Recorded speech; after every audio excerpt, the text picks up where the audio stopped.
spokesman. Quick update from me and then to your questions. Please put your questions in the chat of this Zoom and we'll take them all this Monday, the 9th of September, day 339 of the October 7th war, 11 months since we were attacked and our hostages taken from us. To start with today, allow me to share with you some of the latest official figures from the Israeli government. In Israel's north, almost 63,500 Israelis are displaced from their homes. They come from 74 towns, cities and villages. Incessant Hezbollah rocket fire, Hezbollah UAV seeking to terrorize our citizens in the north. That includes almost 16,000 children displaced from their homes and schools. Just imagine the disruption caused to their education as these kids return to school after the summer break. Israel will continue to respond with force to aggression by Hezbollah. We will use all means necessary to restore security to our northern border and safely return our citizens to their homes. This is not a sustainable reality. Next, the Prime Minister spoke about yesterday's abhorrent terrorist attack at the Allenby Bridge, one of Israel's border crossings with Jordan. 3 of our citizens were murdered. The Prime Minister sent condolences to their families. These murders reflect the growing trend of radical terrorists and their goal to undermine regional stability. The Prime Minister said that Israel is surrounded by Iran's murderous ideology and their axis of evil. As the Prime Minister said, in the last few days alone, 6 of our hostages murdered, 3 Israeli police officers also murdered. As with all incidences of Jew hatred in history, these murderers are equal opportunity haters. They do not differentiate between us. The Prime Minister made clear that they want to murder us all, whether right, left, secular, religious, Jews and non-Jews as well, until Israel is no more. Now, the Prime Minister's praised the armed forces of this country, their spirit of heroism, our soldiers, our police officers, the men and women of our security forces, the supreme sacrifice of our fallen heroes, and the stamina and resilience of our people. The Prime Minister said that when Israel stands together, our enemies cannot overcome us. Iran's main objective is to divide us and to sow discord amongst us. Now an update from COGAT and their work coordinating aid into Gaza. In the last 24 hours alone, 208 trucks carrying humanitarian aid goods went into Gaza, 33 trucks via the Erez crossing and 175 trucks via Kerem Shalom. 132 trucks were collected from the Gazan side of Kerem Shalom, and 114 trucks were collected by the private sector, with only 18 trucks collected by the United Nations. Once again, the private sector puts the UN to shame. 5 tankers of fuel and 6 tankers of cooking gas for essential infrastructure also went in, and a 30-truck convoy entered Gaza through Gate 96. In total, since October the 7th, 50,000 trucks have flooded Gaza with 1 million tons of aid. Now, let me share with you that the latest status on the polio vaccination campaign. The 4th and final day of the 2nd stage of the polio vaccination campaign took place yesterday. 251,417 children were vaccinated in southern Gaza. 440,451 children were vaccinated in total. Let me repeat that. 440,451 children were vaccinated in total in this part of the campaign. The next stage of the campaign will take place in northern Gaza and will begin tomorrow, Tuesday. Israel will continue working with our partners in the World Health Organization and UNICEF for this humanitarian medical response. So that's the end of our briefing here today. We'll now take your questions, which you should put in the chat. together with your news outlet. First question here I can see is from Dan Williams at Bloomberg. When does Israel expect to receive the new US, Qatari, Egyptian truce proposal? What will Israel do if no such proposal is submitted? Thank you for that question, Dan. Well, let me share with you our current views on the deal as we know it right now. Look, Israel is committed to and continues to do everything in our power to bring back all of our 101 hostages who are still being cruelly held by Hamas in captivity, the living and the deceased alike. Among them, we know are women, precise, 2 children, the Bibas children. So, look, on the negotiations for this hostage release deal, they're ongoing. They continue. The reason we're doing them is to try and create this framework agreement based upon the principles presented by the United States in May in a manner that will enable the return of all of our hostages while achieving the other goals of this war. We appreciate the efforts by the US and the other mediators to dissuade Hamas from its refusal. I would point you, Dan, particularly to Gal Hirsch, the chief Israeli head of the negotiators, who gave some interviews in the media on CNN yesterday, where he can share with you some of the latest details. He is acutely aware and intimately aware of those details.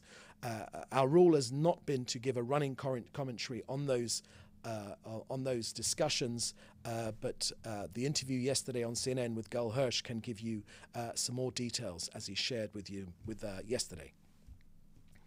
Next question is from Hannah Julian from the Jewish Press. Good afternoon. Can we get a data sheet on the latest figures following the briefing? Yes, of course, Hannah. We'll be happy to provide that to you of some of the latest figures we have.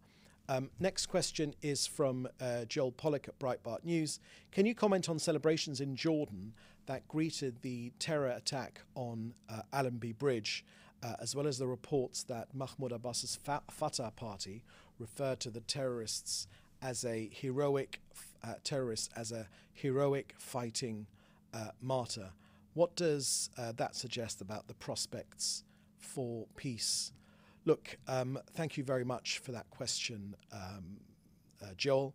Look, in the beginning of this briefing, I gave you a comprehensive view of what the Prime Minister shared yesterday at the start of the cabinet meeting.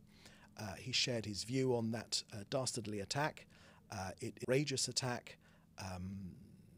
The peace treaty between Jordan and Israel is of importance, is of great importance. But it behooves all of the countries around our region to do everything they can to stop terrorists reaching our borders. It's extremely important.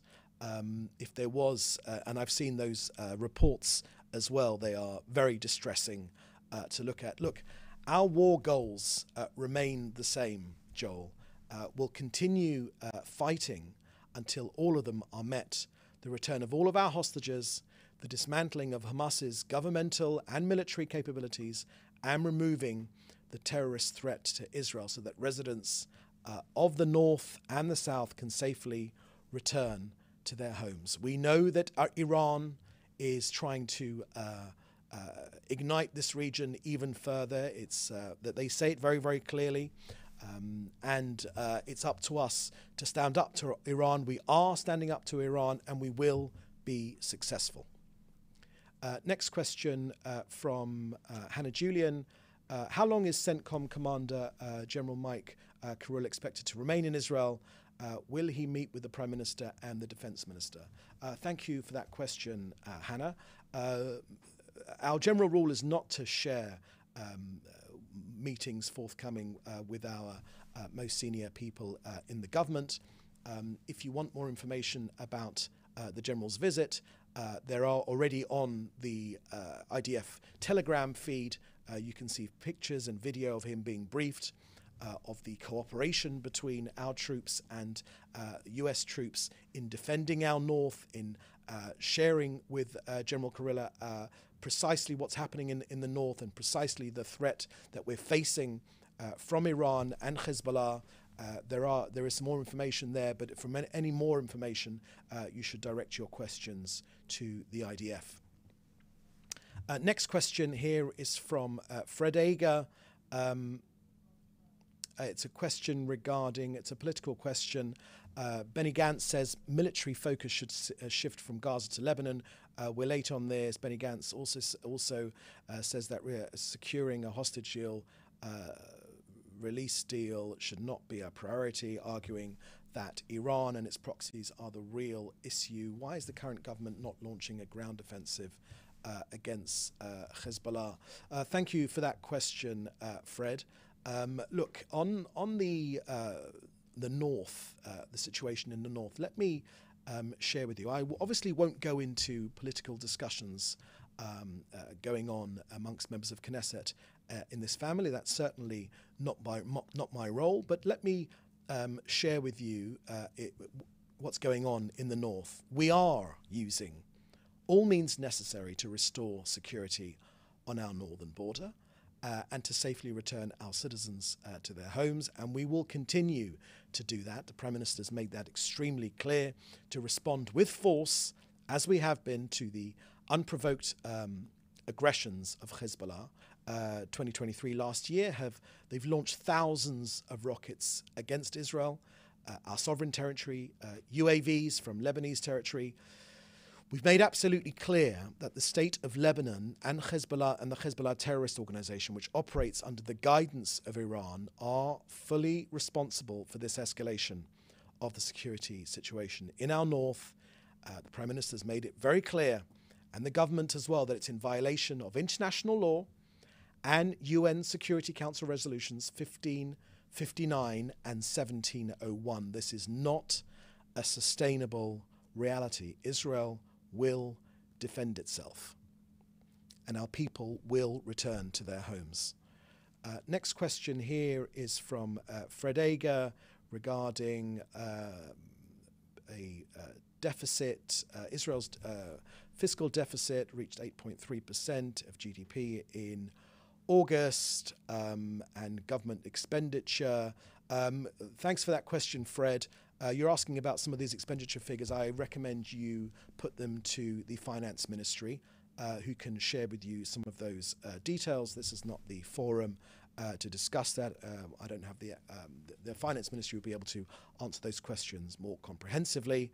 And another question here from Fred Ager, which is the Palestinian Authority is circulating a draft resolution asking the United Nations General Assembly to urge Israel to withdraw from Judea and Samaria and remove some 500,000 Israeli citizens living in the territory within 6 months. What's your comment regarding such a draft resolution?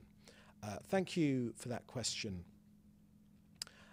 Look, let me share with you, as you've mentioned Judea and Samaria, let me share with you some of the latest information we have about Judea and Samaria, also known as the West Bank.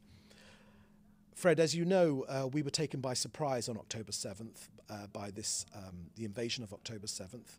The Prime Minister has made absolutely clear that we will not be surprised again, which is why that the Prime Minister and the government have been operating decisively to ensure that the reality that existed prior to these murderous and horrific attacks by the Hamas terrorists on October 7th will never repeat themselves.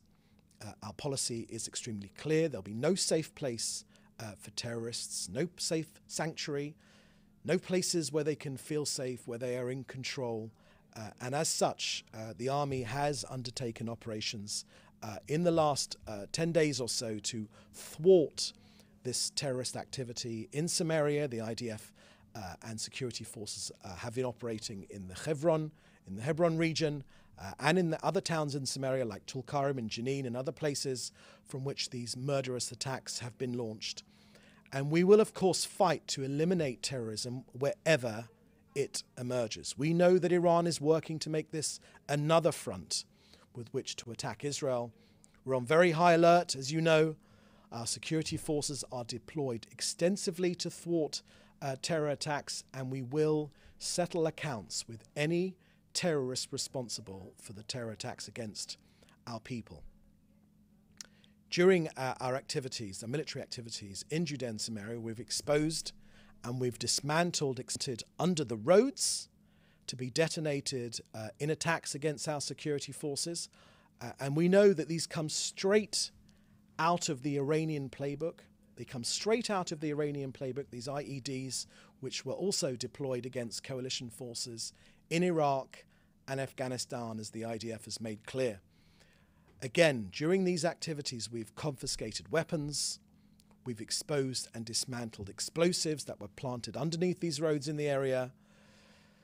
Look, we were taken by surprise on October 7th, but we will not be surprised again. We will ensure that the reality that existed prior to the murderous invasion by Hamas on October 7th will never be repeated again. Our policy is extremely clear. There'll be no safe place, no places of sanctuary for terrorists. These targeted operations that have already taken place in Jenin, in Tulkarm and elsewhere in Samaria will thwart the next terrorist invasion of our towns, villages and cities. It is precisely from these places, in Tulkarm and other places, that these murderous attacks have been launched. Be in no doubt, we know that Iran and their proxies in Judea and Samaria will try and face the IDF, but they will be eliminated. We know that Iran is, the IDF has made this absolutely clear, is working to make this another front with which to attack Israel, and Israel will stand up to this aggression. Now, this is known as disputed territory. There is a 3,000-year link to this land in Judea and Samaria. Jews are from Judea, needless to say.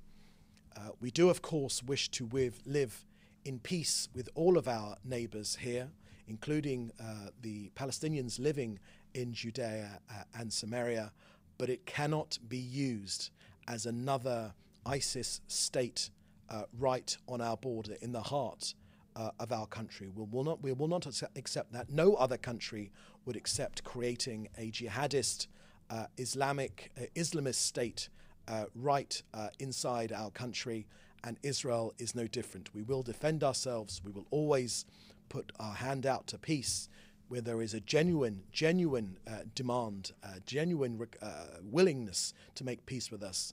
But to create a ISIS-style state within our borders, that is simply not acceptable. Prime Minister has made that absolutely clear, and the government's position is very straight on that, and there has overwhelming majority of Israel's people behind that policy as well. Next question is from Jim Williams at Zenga International News Service. Point of clarification, CENTCOM officials meet only with IDF counterparts. They do not meet with political leaders. That's the job of the State Department officials who would take information given to them by CENTCOM. Thank you for that question, for that clarification, Jim. That's very helpful. Again, for more information on the CENTCOM visit, photos and videos and some of the details of what they've been discussing with their IDF counterparts on the IDF Telegram channel. That's been all put up there. Okay, that looks like the last question here. So with that, thank you for joining us. The next briefing will be tomorrow at the same time. Oh, there's another question here. Last question from Leo Soroka at the Washington Post. Can you elaborate on the status of Egi's body and whether it will be handed to over to US or Turkish authorities? Thank you for that question, Leo. I haven't got any information on that. I can recommend the IDF perhaps to provide some more information on that. I haven't seen any further information on that particular issue. Good, that is the last question. So thank you for joining us. The next briefing will be tomorrow at 3:30 Jerusalem time. And in the meantime, do please stay safe and see you next time. Thank you. Bye-bye.